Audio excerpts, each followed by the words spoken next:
পৃথিবীর timing system কিয়ামতের আগে ক্লপস করবে। সময়ের কোনো ঠিক ঠিকানা আর খুঁজে পাবেন না, ঘড়ি ধরে আপনি আর কোনো কাজই করতে পারবেন না। বিশ্বনবী একটি হাদিসের মধ্যে বললেন, কিয়ামতের পূর্বে ইয়াতাকারাবাজ জামান, সময়কে আল্লাহ তাআলা সংকুচিত করে ফেলবেন। সংকুচিত করতে করতে একটা বছর চলে যাবে একটা মাসের মতো, একটা মাস চলে যাবে একটা সপ্তাহের মতো, একটা সপ্তাহ চোখের পলকে বিদায় হয়ে যাবে, মনে হবে যে একটা দিন, আর দিন চলে যাবে ঘন্টার মতো। আপনি দেখেন, আগের দিনের মানুষ সারা দিন কাজ করে যেই বরকত পেত, আজকে সেই বরকত এখন আর আমরা সত্যিকারে পাই না। কথা কি ঠিক কিনা? আগে আমাদের মা চাচিরা 8-10টা বাচ্চা কাচ্চা পেলে গরু ছাগল মাঠে চড়ায়া আবার ফ্রি টাইম পাইতো, ওই আজাইরা টাইম কাজে লাগাইতো কাঁথা শিলায়। আর এখন এক বাচ্চার মা তারে নিয়ে কোলাইতে পারে না, বুয়া রাখা লাগে, আয়া রাখা লাগে, এরপরে আবার মারেও ডাইকে আনা লাগে। এটা নিয়ে তার জীবন শেষ, কোনো কাজ করার বিন্দুমাত্র সময় এখন আর নাই। কিয়ামতের পূর্বে ধীরে ধীরে ধীরে ধীরে, একদিনে না, ধীরে ধীরে টাইমিংটা নষ্ট হতে থাকবে আমাদের। এভাবে কিছুদিন চলার পরে হঠাৎ এমন একটা ভয়ঙ্কর রাত আসবে। বিশ্বনবী বললেন, ওয়ালাইলাতুন কালায়ালি সালাসিলিয়াল, ভয়ঙ্কর একটা রাত এমন আসবে, ওই রাতের দৈর্ঘ্য হবে টানা 3 দিন। কয়দিন? 36 ঘন্টা। স্বাভাবিকত রাতগুলো 12 ঘন্টার হয়, তবে ওই একটা রাত হবে 36 ঘন্টা। পৃথিবীর সময় আর কাজ করবে না, টাইমিং সিস্টেম ধ্বংস হয়ে গেছে। রাত যত গভীর হবে ঘুটঘুটে অন্ধকার হয়ে যাবে, তবে সূর্যের কোনো দেখা নাই, ফজরের সময় হয় না। মানুষেরা পাগল হয়ে যাবে, কেন সকাল হয় না, কেন সকাল হয় না। পশু পাখিগুলো চিৎকার চেঁচামেচি শুরু করে দিবে, গরু ছাগল ডাকাডাকি শুরু করে দিবে, কাক পক্ষী ডাকাডাকি শুরু করে দিবে। সূর্যের আলোর দেখা নাই, ঘুটঘুটে অমাবস্যার অন্ধকারের মতো সময় যেতে থাকবে। মানুষেরা ওই রাতেই বুঝতে পারবে সর্বনাশ কিছু একটা হবে।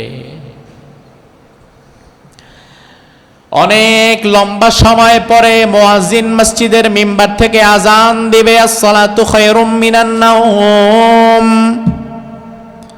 মুয়াজ্জিনের আজান দেওয়ার পরে হাজার হাজার লক্ষ লক্ষ মানুষ যে যার জায়গা থেকে মসজিদে দৌড়িয়ে যাবে, তাড়াতাড়ি যাই নামাজটা পড়ে নেই। মানুষেরা দৌড়িয়ে হুড়মুড় করে মসজিদে চলে আসবে। ওই দিন আমাদের মসজিদে ফজরের সময় জুমার দিনের চাইতে বেশি মানুষ হয়ে যাবে, জায়গা দেওয়া যাবে না। ইমাম সাহেব দাঁড়িয়ে যাবেন, আল্লাহু আকবার বলে নামাজে, লক্ষ লক্ষ মুসল্লি তার সঙ্গে নামাজে দাঁড়িয়ে আছে, হাজার হাজার মুসল্লি নামাজে দাঁড়িয়ে আছে। কিন্তু ইন্না লিল্লাহ, ইমাম সাহেব আল্লাহু আকবার বলে দাঁড়ানোর পরে মুখে আর কোনো কথা আসছে না। কারণ আল্লাহর হাবিব বললেন, ইউসরা আলাল কুরআনি ফি লাইলা ফালা ইয়াবকা ফিল আরদি মিনহু আয়াহ। ওই একটা রাত এমন ভয়ঙ্কর হবে, রব্বুল আলামিন কোরআনে কারীম থেকে সব অক্ষরগুলো একটা একটা করে তুলে নিয়ে যাবেন। ইমাম সাহেব আল্লাহু আকবার বলে দাঁড়িয়ে আছে, পরবর্তী একটা আয়াত যে তিলাওয়াত করবে এটা আর তার মনে আসে না। লম্বা সময় চলে যাবে, মুসল্লিরা হাউমাউ করে চিৎকার করে করে কাঁদবে। কেউ যে লোকমা দিয়ে ইমাম সাহেবকে একটু আগায় দিবে এটার উপায় নাই, কারণ কারো জেহেনের মধ্যেই তেমন কোনো আয়াত নাই, কিছুই মনে পড়ছে না। মুসল্লি, ইমাম সাহেব সবাই অবাক দৃষ্টিতে তাকিয়ে থাকবে আর কাঁদবে। নামাজটা ছেড়ে দিয়ে বলবে, কোরআন শরীফ নাও, তাড়াতাড়ি একটু দেখে অন্তত পড়তে চাই। তাক থেকে কোরআন শরীফ নেওয়া হবে। কি ব্যাপার, পড়তে পারছি না কেন, সূরা ফাতিহাটা ভুলে গেলাম কেন?